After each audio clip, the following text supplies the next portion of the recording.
Салам достор, баарыңыздарга сыр болгондой эле азыркы учурда компьютерлер биздин жашообузду ар тараптан курчап алды. Жөнөкөй ноутбук, смартфондон баштап ар кандай акылдуу түзмөктөргө чейин алар биздин жашообуздун ыргагын аныктап, аны болуп көрбөгөндө өзгөртүп келүүдө. Бирок сиз өзүңүздөн компьютер деген эмне деп сурап көрдүңүз беле? Дал ушул видеодо биз сиздер менен чогуу компьютерге тиешелүү болгон жалпы түшүнүк жана терминологияларды карап өтмөкчүбүз. Компьютер бул маалыматты манипуляция кыла турган электрондук түзмөк. Компьютер маалыматты 1 жана 0 деген сандары түрүндө көрө алат. Бирок ал эки санды кантип комбинация кылып, алда канча татаал нерсеге айландырганды билет. Мисалы, сүрөт, видео тасма, видео оюн же болбосо веб-сайт. Компьютер аппараттын жана программанын комбинациясын колдонот. Башкача айтканда, ал эки аппараттык жана программдык бөлүктөрдөн турат.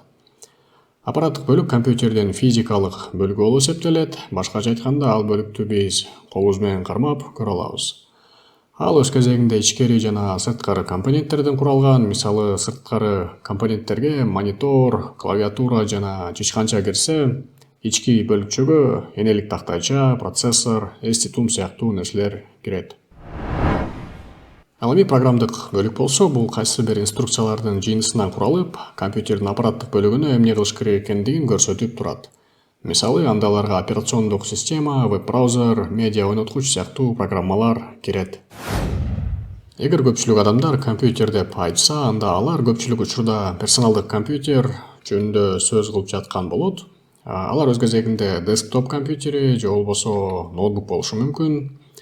Алар негизинен бирдей жөндөмдөргө ээ болот, болгону ноутбуктарды көтөрүп жаныңызга алып жүрүү оңой жана ыңгайлуу.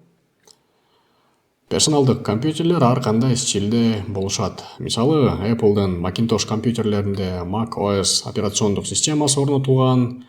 Ал эми көпчүлүк компьютерлерде Windows операциондук системасы колдонулат. Смартфон жана башка мобилдик түзмөктөрдө көпчүлүк учурда Android жана iOS операциондук системалары колдонулат. Биз операциондук системалар боюнча кийинки видеолордо кененирээк сөз кылабыз.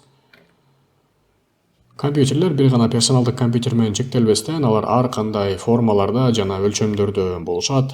Мисалы, биз колдонгон сыналгы, камера, акылдуу саат жана жада калса муздаткычтарда дагы өздөрүнүн компьютерлери орнотулган.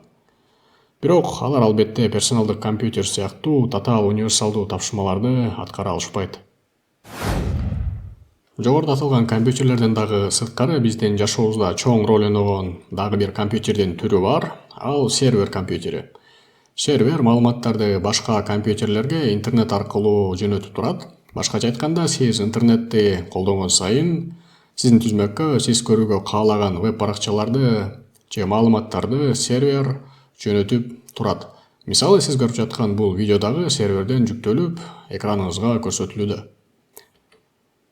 Мындан сырткары серверлер көптөгөн ишканаларда, кеңселерде, ар кайсы документтерди, файлдарды сактап, алар менен бөлүшүү үчүн дагы колдонулуп келет.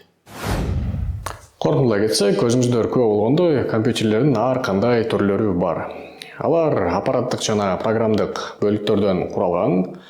Жана ошол компьютерлер биздин жашообузда кайсы бир ролду ойноп, бизге кызмат кылып, жашообузду жеңилдеткенге жардам берип келет.